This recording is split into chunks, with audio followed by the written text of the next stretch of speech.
When I was ordained 30 years ago, or about 30 years ago, painfully I was burying young men or women who were dying of AIDS, left and right. And I'll never forget one of the men was dying of AIDS. He said to me, "Father Jim, what this disease needs is cash, but more than cash, to get a cure, it needs compassion." And I'll never forget that. Now, that was 30 years ago. We don't see as many deaths, gratefully, but still the disease is out there. But now, 30 years later, I have, in the last 5 years of priesthood and ministry, working with the people in alcohol and drug addiction and mental health issues, I've had either the gift, some people would say, or the joy, or the deep pain of burying close to 15 young men or women who've died by suicide and or overdoses. That leaves certainly a hole in the soul in many of the parents and the families. But I've seen so many parents get back up because their capacity to understand the pain and the suffering that their son or their daughter had, and to help to heal others, to bring forth the message of hope. Where in the midst of death and destruction, they've been able to move forward. I believe that the capacity to take that suffering and pain and bring hope, and being vulnerable, it's an essential aspect of our lives.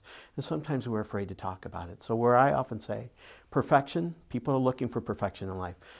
Recognize perfection as the acceptance of imperfection. When in fact we struggle in the midst of the darkness, then in fact if we can go towards the darkness instead of just recognizing the sense of joy all the time, I believe in the essence of joy is the essence that we need to do in recovery and bring a sense of hope. That even I myself, that I would live at times in darkness and in pain and hurt, but taking that and bringing it out and saying, let me tell you my vulnerability and my hurt and my pain and my suffering. As I have often said, in order to be a good priest, you've got to be the best of sinners. I said, in order to recognize that your own vulnerability, your own pain, and bring that out, that as we walk on the corners, I often think, on the corner of that intersection of walk and don't walk, is that we sort of stop and we pause, but then in that reflection, that can we move forward? It's a great joy to move forward, and you just don't know what's around that corner, but if you do it with hope, then you find new life everywhere. For I believe really life is waiting at every corner, at every intersection.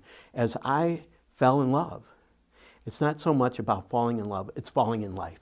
I think it's about falling in life, for life happens all the time. If in fact you believe it, is the glass half full or half empty? It depends if you're pouring or drinking. It depends upon the opportunity about life. So our role, or my role in ministry or in hope, is to bring hope where in fact that they see an endless hole in their soul. Is to say, acknowledge the hole in the soul, but then to bring it forward that there is hope in life. And I think we do that with the invitational intervention, bringing hope in the midst of the darkness. I often think it's like a plane coming in for a landing.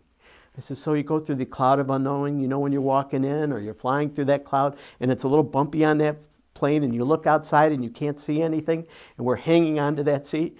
It's the same thing. What we do is we believe in the cloud of unknowing. I don't know what's going through that cloud, but I know the pilot who's landing that plane and the people on the ground. I have to let go and let them bring me in safely. The cloud of unknowing brings us into safe landings, I think, if we let other people walk with us compassionately. Open mind, see things in a new way, compassionate heart to walk with another. The word compassion means to walk with. And the most important thing is an imaginative spirit, is to have a sense of imagination and creativity, and then not to be stifled with the darkness around us, but then to walk out of that. For the good sense of life is hope. Apathy is the death of hope. And our role is to bring hope inside of the midst of the person who doesn't believe in themselves anymore. We are all innately holy, holy, holy, holy, holy people. We just don't believe it. And our role is to help people recognize that we are innately holy people. God loves us unconditionally. We just don't believe it. Somebody's talked down to me, put me down. Our role is to talk people back up. For it is about falling in life on the corner or the intersection of walk and don't walk.